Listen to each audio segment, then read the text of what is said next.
polluted aim of life. Brajanti, do go back. Tat, the Lord's. Charana, feet. Saroruha antikam, near the lotus. So translation by Srila Prabhupada. Those who drink through oral reception, fully filled with the nectarian message of Lord Krishna, the beloved of the devotees, purify the polluted aim of life known as material enjoyment and thus go back to Godhead, to the lotus feet of Him, the personality of Godhead. So please repeat.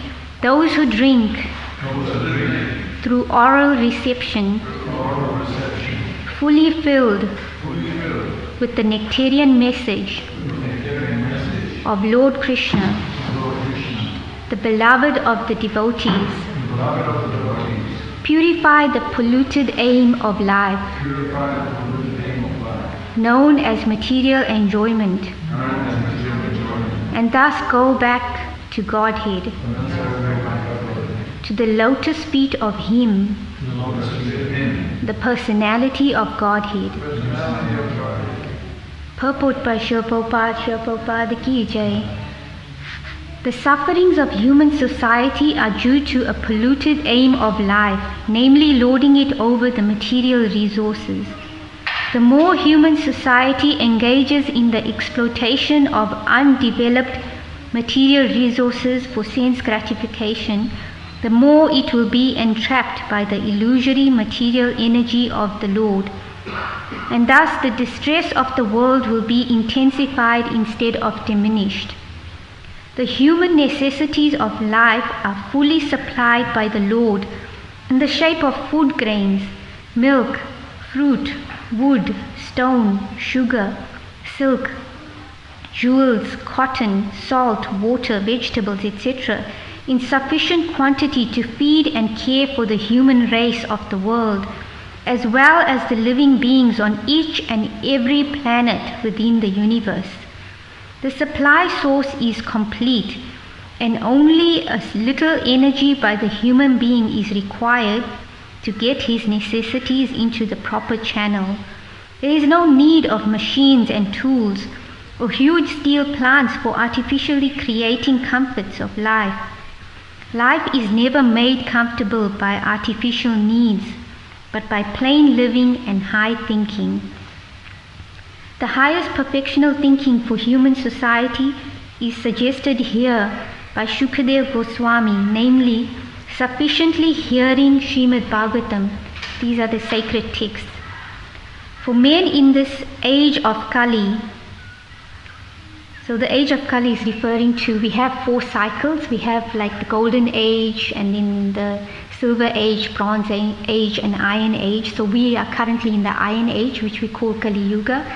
So in this age, as we know, even our great-grandparents, the world was very different then. They were more pious, they lived long, they ate clean food, lived a clean lifestyle, and the duration of life was longer. But as the age progresses, things start diminishing. So we are currently in the age of Kali. So when they have lost the perfect vision in this age of Kali, this Srimad Bhagavatam is the torchlight by which to see the real path. So Prabhupada is saying here that the sacred texts, the scriptures, they are the ones that will bring us light in this age, and this age is full of darkness, and then that's the torchlight that will guide us. Srila Jiva Goswami Prabhupada has commented on the Kathamritam mentioned in this verse and has indicated Srimad Bhagavatam to be the nectarian message of the personality of Godhead.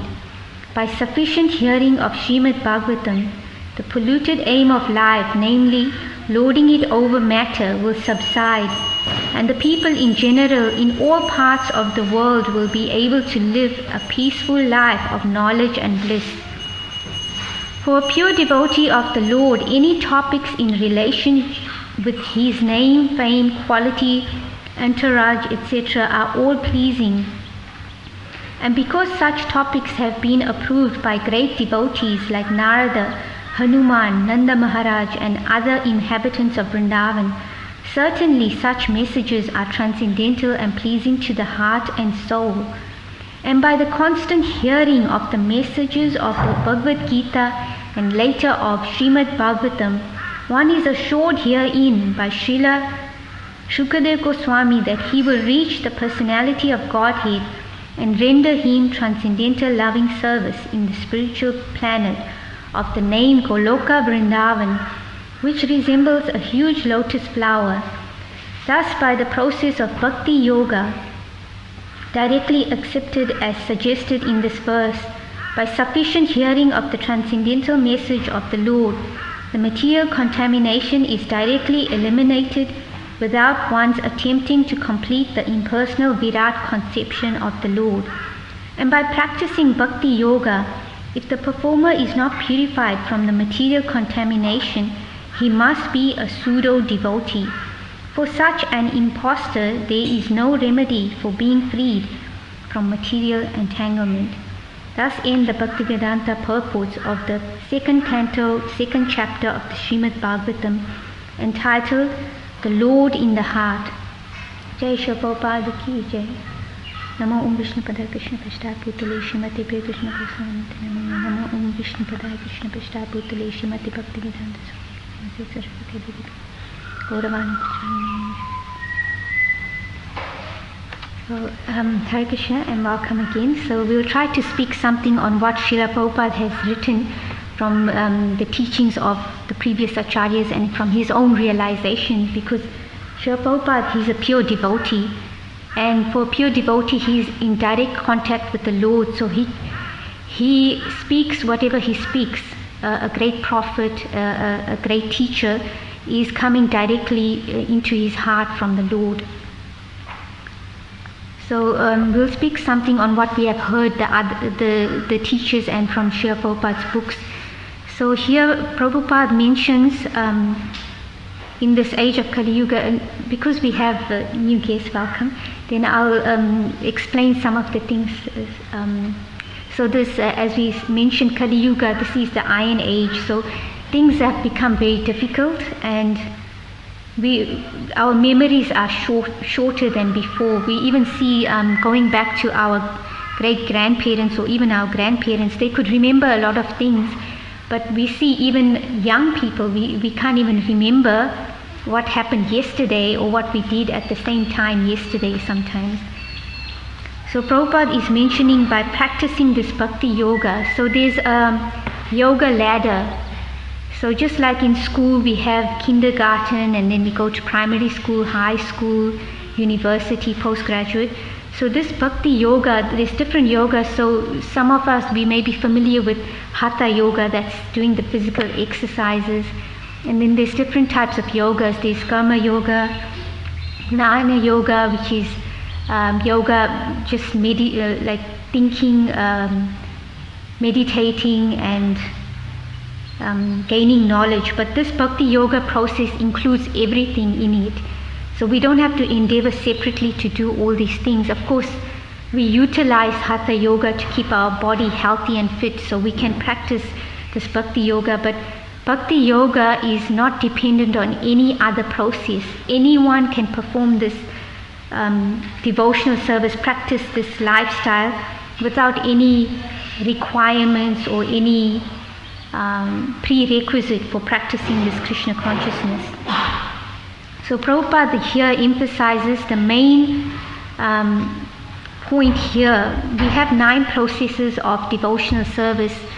So there's Shravanam, which is the most important, Shravanam, and Kirtanam, which is hearing and chanting, and then we have many other processes, serving the Lord and becoming His friend, serving the lotus feet of the Lord. Like we see here in our community, we have different varieties of service. We have the Krishna village where the devotees are engaged in working the land, and that produce is brought up for the service of the Lord. So that is devotional service. Even sometimes we may not know it, but that is to our eternal credit.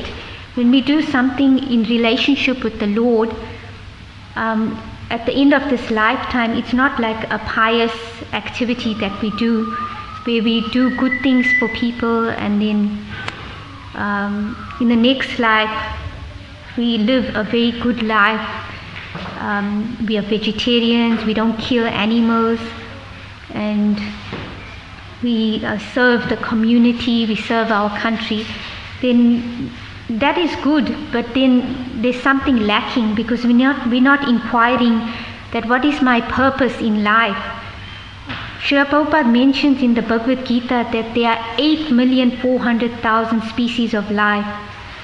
So in the human form of life, there's a category which is only 400,000.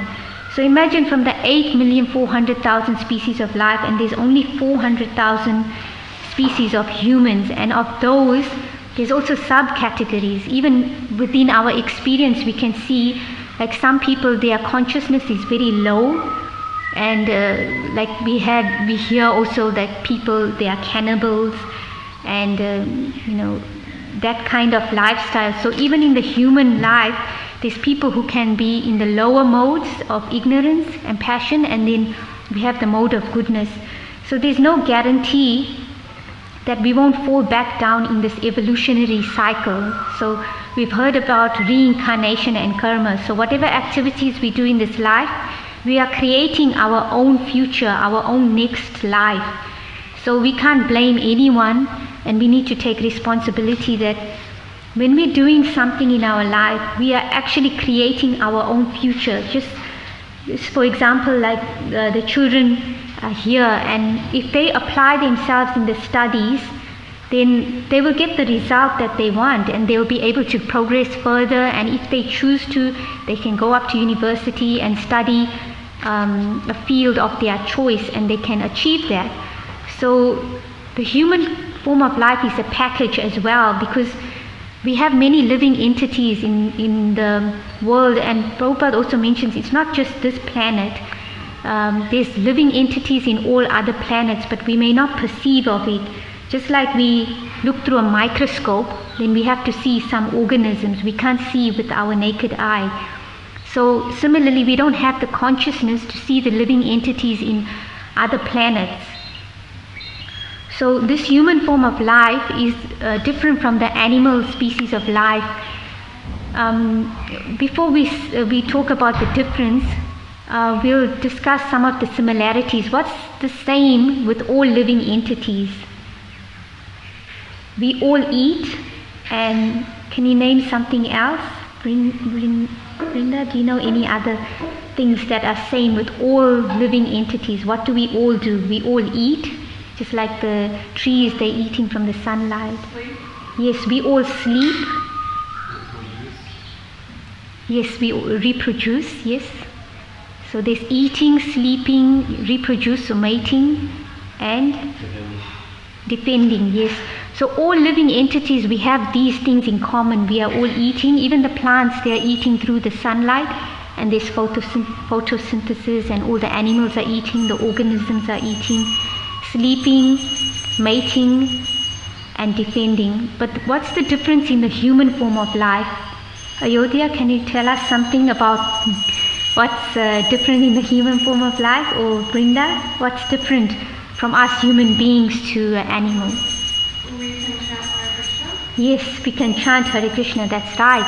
So we have the ability to think, and we can chant Hare Krishna. We can choose to inquire, who am I, who is God, and what is my purpose in life? How can I connect with God? So we connect by chanting. So we have this ability to inquire about the higher goals of life, whereas animal life, they're acting according to instinct. Like they do have the protective nature to protect their young ones and things like that, but they don't have that, they're not able to perceive that what is my purpose in this life, that how can I utilize this package, this human form of life, so I can attain the highest goal. It would be very foolish of us to think that, okay, I have something so precious like a diamond, and I'm using this diamond to crack a nut. Is that utilizing this precious jewel to its fullest extent. Yes, it can break the nut, but what we can do more with that jewel. So this human form of life is actually a jewel given to us, and we can use it either to crack a nut. We can go on in the cycle of living just like everybody else, eating, sleeping, mating, defending, and then at the end of the life, come back in the cycle of birth and death into a different species of life. Or even if we're really good, we can get a human birth, but it's no guarantee that we'll come back to the human birth again. So, or we can use this jewel of the human form of life to go back to Godhead. So sometimes people might perceive that, going back to God is like going to heaven, but going back to Godhead is even higher than heaven. So Prabhupada mentions here, it's a planet, a spiritual planet called Goloka Vrindavan. So in this planet, there's also activities going on, just like when we go to a lake, there's a huge tree and we look on the lake and the reflection of the tree appears upside down. The branches appear to be downwards and the roots appear to be upwards. So Prabhupada mentions that this material world is a reflection, a perverted reflection of the spiritual world. So whatever we experience here, there's some truth in it in the spiritual world. So the spiritual world is a real place where there's activity, there's form. It's not like a puff of smoke, just like we see in these paintings. This is in the planet of Goloka Vrindavan. Krishna is there with his brother and his cowherd boyfriends, and they go out in the village, they herd the cows, there's activity, there's relationships of lover and beloved, there's friendship, there's servitorship, serving the Lord.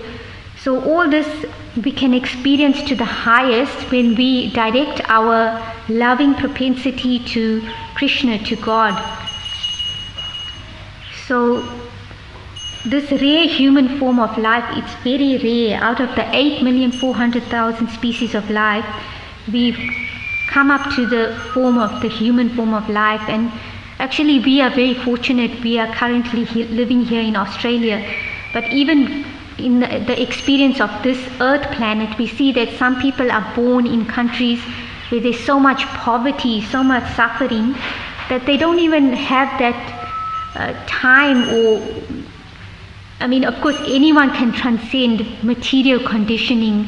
Even if someone is suffering so much, we hear sometimes of these life coaches where they've been in such miserable, low situations, they've been abused or in a family of drug abuse, intoxication, but they've come out of it. So they chose to come out of it.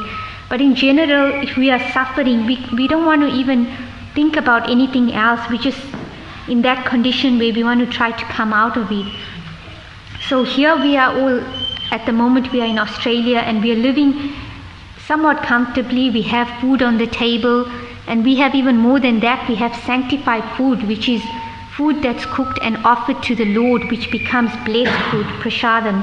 So we have something more, and we are living peacefully. We're not living in a war-torn country. We're not like in some countries, they have to wear masks and they are locked down, they can't leave the house. And we can all experience that because we've been through it. We've been through lockdown, but maybe to a lesser degree. So this human form of life, we may say, okay, I just want to be good and do good things, and then I'll get another human form of life. But it's no guarantee, because the laws of karma are very subtle. It's not that we are only acting in this lifetime and then we're so good and everything, and then people may question. There's even a book written, why do bad things happen to good people? It's because our karmic bank balance is not just this lifetime. It's carried on from previous lifetimes. So sometimes it doesn't take just one lifetime to accumulate some sinful activities or pious activities to enjoy that. Just like, for example, we have a bank balance and we have some money, but we need to reach a certain amount before maybe we can buy that big mansion. So there's one pastime in one of our scriptures, the Mahabharata. There was a great king, there's many great kings there, and there was one king, he had 100 sons. So we might think, oh, how is that possible to have 100 sons? But these things have happened factually, even though we may not relate to it in this current age. But the thing is that he had 100 sons because in a previous life he had done some activity where he was some pious activity where he was due to have 100 sons.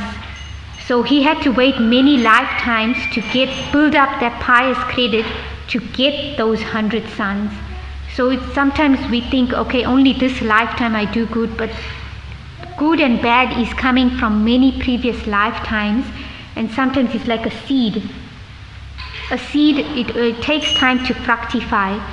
So our pious, whatever good things we do can take time to produce, and whatever bad we did, then that seed has become like a plant. So sometimes when they say, why do bad things happen to good people? Because it's in a seed form. It hasn't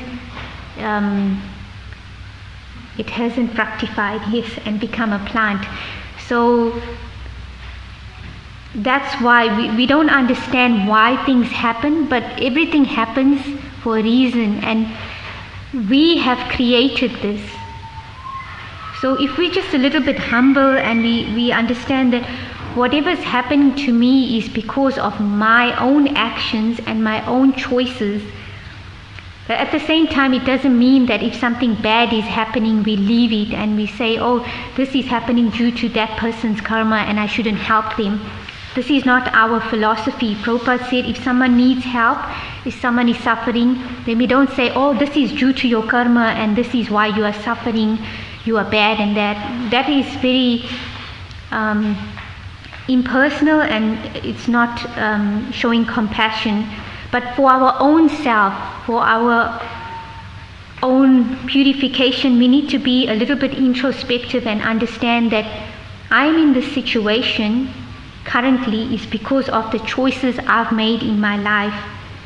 So the class I prepared was a bit different, but just speaking because the audience is a bit different, but I'll just quickly touch a bit on, Prabhupada mentions here, I'll read the sentence again. And by practicing bhakti yoga, if the performer is not purified from material contamination, he must be a pseudo devotee. For such an impostor, there is no remedy for being freed from material entanglement.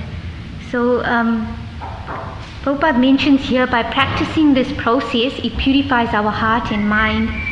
But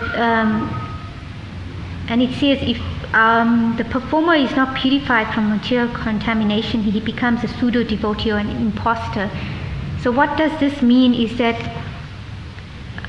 if we are not getting the result by practicing and we're not seeing that my heart is not changing, I'm not becoming kinder, I'm not becoming softer, and I haven't given up my bad propensities of eating meat, and meat production is from killing animals, whether one is transporting the vehicle to the meat factory or the meat shop, whatever is involved in the meat production. So we haven't stopped given up the taste for meat, or we are still taking intoxication, we are gambling and engaging in illicit activity like having sex outside of marriage, then that means one needs to question one's purity and one's practice. So I was listening to this one devotee, his name is Chaitanya Charan Prabhu, and he's got a website called The Spiritual Scientist. So I just, yesterday my spiritual master, he was giving a class, and he mentioned how there's different demons in the pastimes of Krishna, and there's a demoness whose name was Putana. So when Krishna was a baby, she tried to kill Krishna by smearing poison on her breast, and then she disguised herself as a beautiful nurse, and then she fed him this poison milk. So Prabhupada mentions how Bhaktivinoda Thakur, he writes, he's one of the teachers in the disciplic chain. He's the father of Srila Prabhupada's spiritual master, and he's written about how Putana represents the false guru. So we need to question ourselves that Chaitanya Charan Prabhu mentions that not that we're pointing, oh, is this a real guru or is that a real guru, what are they doing? The reason it's mentioned there is we need to be self-introspective and question ourselves. Am I being true to myself? Am I being genuine? So in the pseudo-devotee, so when we are practicing this path of Krishna consciousness, then we need to be honest. At least be honest and humble. Okay, this is where I'm at. I'm not able to come up to the standard at this stage in my life, but I shouldn't minimize the standard. Just like Putana, she disguised herself as a nurse and then she tried to poison Krishna. So in the guise of a devotee, and I'm speaking to myself as well, like, when we're sitting here on this sacred seat and we are speaking, it's not that we are qualified, but we're trying to speak from what we have heard and apply this research and apply this knowledge to ourselves. So it's in the guise of the devotee, we may be wearing tilak, we may be wearing these clothes, but what really makes a devotee, this is a uniform, but a devotee is based on the consciousness. So that's the key factor. If one is dressed as a devotee and then mistreats other people or other devotees, everyone is a devotee, whether they know it or not. It's just that they haven't come to the point of knowing that I am a servant of God. So in the Dumna Swami, he mentions that as aspiring devotees, we shouldn't become proud that I am better than someone else, or I'm better than people out there. Actually, we are fortunate that we have a little bit more knowledge than someone else, and we utilize this knowledge in a humble way, and we share this knowledge with others. And we're grateful that Srila Prabhupada has given this knowledge to us, and we know we have learned something, we try to apply it and then share this knowledge with someone else. So I'll just quickly mention a few things from this. There's a book also called Mana Shiksha that Urmila Mataji had compiled and put together from also different devotees who are disciples of Srila Prabhupada, had written commentaries from the scriptures and the texts that are coming from our teachers. So the Mana Shiksha literally means instructions to the mind. Mana means mind and Shiksha means knowledge. So this is the purpose of this book is not to point fingers, oh, this person is in like this. It's our self-instruction to our own mind that what kind of a person, what kind of a devotee am I, and be introspective. So I'll just quickly read through some of these points of how externally we may be dressed as a devotee, but some of these things that apply to us, that it's not to point fingers at anyone, but look at ourselves and think, oh, how am I doing this? Am I being genuine? Am I being sincere? Because in the Oxford Dictionary it mentions the word pseudo. Pseudo means pretentious or insincere person, not genuine, a sham, a hypocrite, false, fake, deceptive, misleading, and a fraud. Just like Putana, she disguised herself as a nurse, and then, but actually in her heart she had a black heart and she was a demon.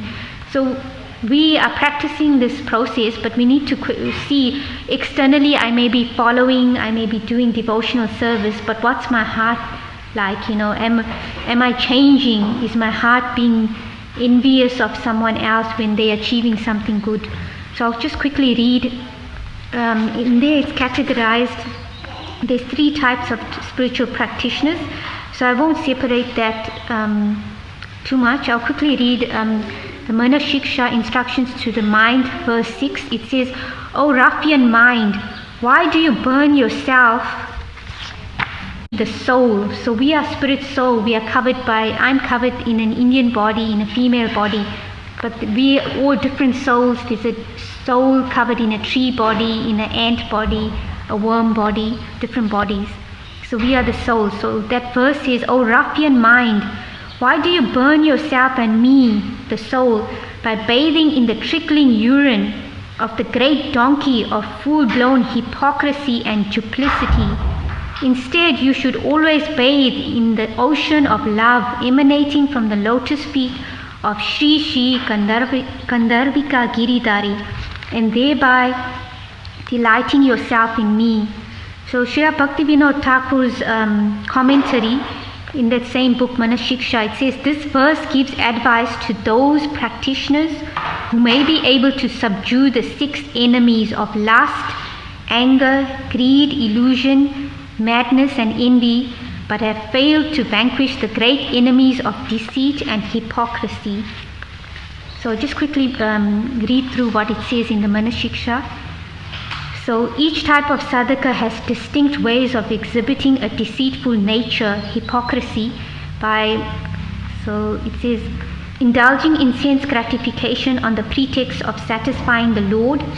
So there was a picture in that book, Shiksha. It's a pretty amazing book if you can get your hands on it and look at it. There's a picture of a devotee and he's greedy and he's eating all this prasadam.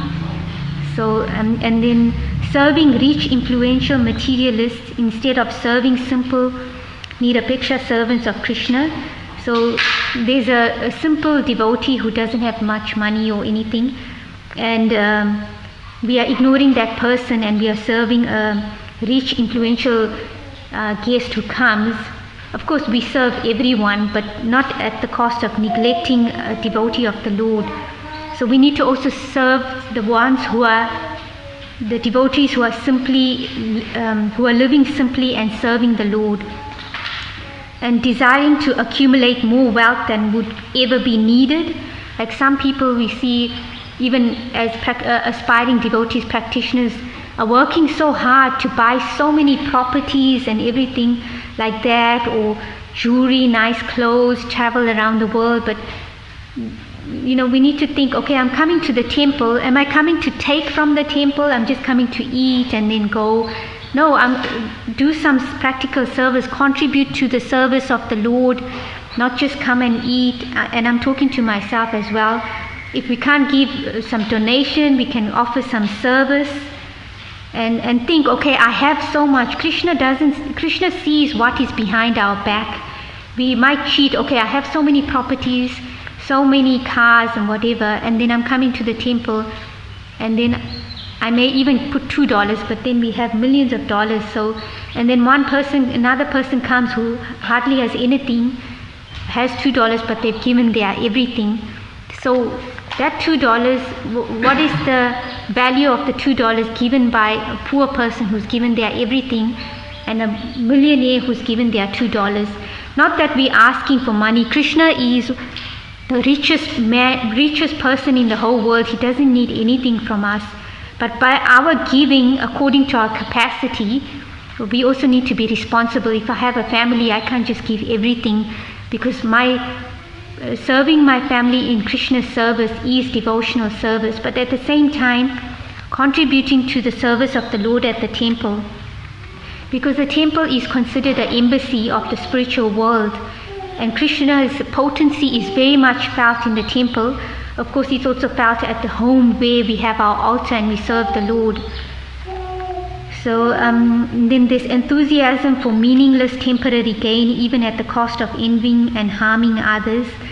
So sometimes we see devotees getting into this marketing hype and promoting other devotees to get into this marketing where the top people get the money, and then it's kind of like a cheating propensity, almost like gambling, teaching twisted logic and self-motivated speculation in the name of giving education instead of cultivating spiritual knowledge, wearing the dress of a materially disinterested renunciate in order to gain material prestige. So even we might be dressed as a devotee, but actually I'm desiring attention for myself, so that people think, oh, what a great devotee, I'm doing service, and not attached to material things, but in the heart there's that cheating propensity, and making an external show of strictly following rules and prohibitions while inwardly being very attached to material subjects unrelated to Krishna. So in there's a picture depicting a devotee. He has his altar in his home, and then he has a screen watching a romantic movie and romantic novel there, some chips and chocolate like that, preferring the association of non-devotees rather than Krishna-conscious devotees, thinking of oneself as an advanced Vaishnava. So we think we are advanced and we treat other devotees like, oh, I'm superior, you are just like a lower devotee. So everyone, we have to be careful how we treat everyone, because even the humble, it says better to be a humble sweeper in the street, than someone who is worshipping the Lord and in the heart is thinking, oh, I'm so great, look at me, I'm up there worshipping the Lord. So there's quite a few there, and being more concerned with the external dress of a devotee and the rules and regulations rather than devotion to Krishna.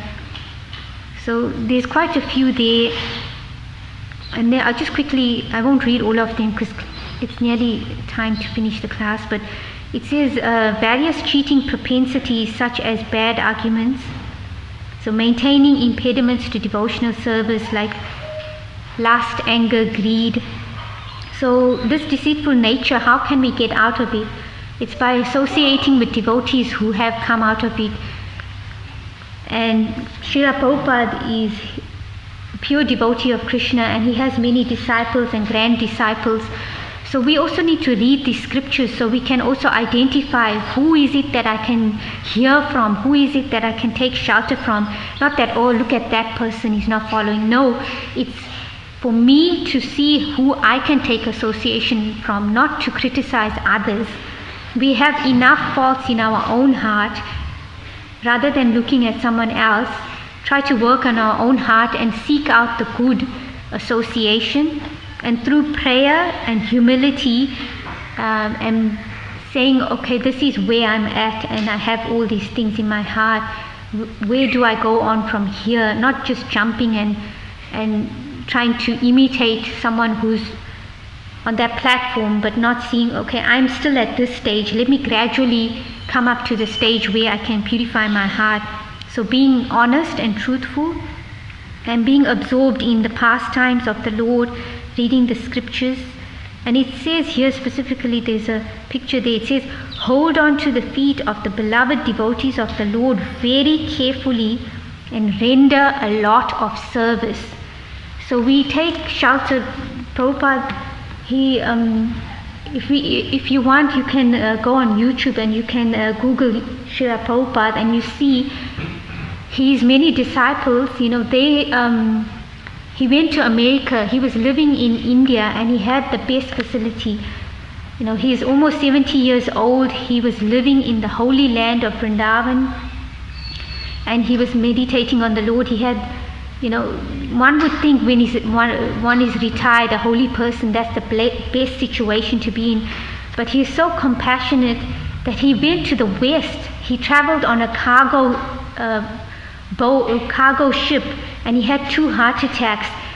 And he wasn't thinking about himself. He was thinking, how can I share this knowledge with everyone so they can also come to God, to Krishna, and be happy and get out of this material world of suffering in the cycle of birth and death and go back home, back to Krishna. And he had many followers who are also such amazing devotees and grand disciples, who we just see a little bit how they served him with so much love. So we just grab onto the lotus feet of Srila Prabhupada and the devotees who are serving him, and we hear from them and we apply that knowledge. How can I get purified? I can do some service. I can chant the holy names of the Lord, like Brinda was saying. We can chant. We can eat the food, prasadam offered to the Lord, and our heart becomes purified, and then we can go. Our goal is to go back home, back to Krishna, and take, as Indradumna Swami always says at the end of his amazing classes, is we take everyone, the whole world, back home, back to Godhead. So we don't want it only for ourselves, we want everyone to go back. When we love someone, we want them also to enjoy and be happy.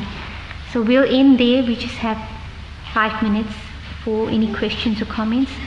So please forgive me if I have said anything that maybe might offend someone. These instructions I'm reading also for my own self-purification. It's not that I'm on there, I also have this deceitful propensity in my heart and mind, so it's trying to speak it so that it can apply in the heart and mind. So if anyone has any questions or comments. Yes. I just want to say everything was absolutely perfect. Oh, thank you. I loved it. The information come across really clear and concise, and it was very helpful. Thank you. Thank you. So even if you have any questions that not related to this verse, like you've been around for a bit, you've seen what's happening, if you have any questions with regard to anything you've seen, our lifestyle, our practice, then you're welcome to ask. Yeah. So there's many, we have the Krishna village, and then we also have devotees serving here as well. We have a school, so you can ask any questions to anyone. Everyone Prabhupada wanted us all, Prabhupada wanted us all to be independently thoughtful and to become spiritual masters.